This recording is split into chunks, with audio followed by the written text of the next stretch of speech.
Hello नमस्कार। तर काल माझ्या आत्याच्या मुलीचं लग्न होतं, तर मी काल लग्नाला गेले होते। तिथे एंट्री केल्याबरोबरच प्रिशूचा मामा आला होता तिला घेण्यासाठी, पण प्रिशू काही गेली नाही त्याच्याजवळ। माझी पर्स घेऊन पळत होती ती, तिला खूप मजा वाटत होती। तर समोर खूप छान गणपती बाप्पांची मूर्ती होती। त्यानंतर मग आम्ही आलो लग्नाच्या हॉलमध्ये। ही माझी बहीण आहे आणि नंतर मग मी गेले नवरीला भेटण्यासाठी। तिचा मेकअप चालू होता, या मेकअप वाल्या ताई होत्या, यांनी केला होता तिचा मेकअप। त्यानंतर मग आता लग्न लावायची वेळ झाली होती, तर आम्ही सगळेजण खुर्चीवरती येऊन बसलो लग्न लावण्यासाठी। प्रिशूचं मस्त इथे खायचं काम चालू होतं।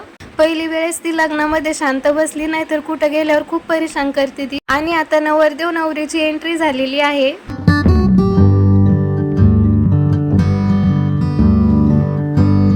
लग्न लागल्यानंतर आम्ही लगेच जेवायला गेलो होतो। ह्या माझ्या मामी आहेत, त्या पण आलेल्या होत्या लग्नाला आणि आम्ही सगळ्यांनी जेवण केले। प्रिशूनी पण जेवण केलं। त्यानंतर मग आम्ही स्टेजवरती फोटो काढण्यासाठी गेलो।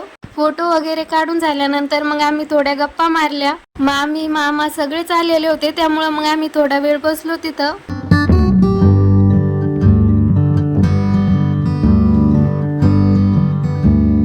त्यानंतर मग आम्ही आलो घरी। व्हिडिओ जर आवडला असेल तर लाईक करा, शेअर करा आणि चॅनलला सबस्क्राईब करा।